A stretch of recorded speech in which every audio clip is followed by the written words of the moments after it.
আজ জুলাই গণ অভ্যুত্থান দিবস। এ উপলক্ষে মানিক মিয়া এভিনিউয়ে দিনব্যাপী নানা কর্মসূচির আয়োজন চলছে। বিকেলে অন্তর্বর্তী সরকারের প্রধান উপদেষ্টা ডক্টর মোহাম্মদ ইউনূস জুলাই ঘোষণাপত্র পাঠ করবেন।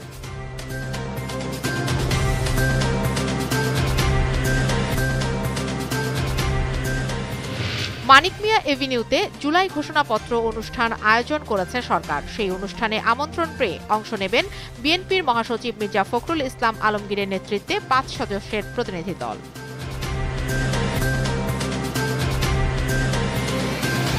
১৯৭১ সাল ছিল স্বাধীনতা অর্জনের যুদ্ধ ও ২০২৪ সাল ছিল স্বাধীনতা রক্ষার যুদ্ধ, এমন মন্তব্য করেছেন বিএনপি ভারপ্রাপ্ত চেয়ারম্যান তারেক রহমান।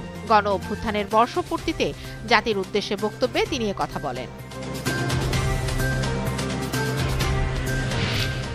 সুপ্রিম কোর্টের নির্দেশে এবার গৃহবন্দী করা হলো ব্রাজিলের সাবেক প্রেসিডেন্ট জাইর বলসোনারোকে।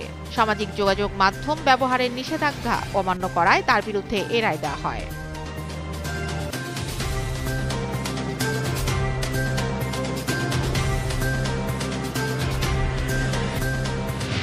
ফিলিস্তিনের অবরুদ্ধ গাজা ভূখণ্ডে হত্যাযজ্ঞ চলছে।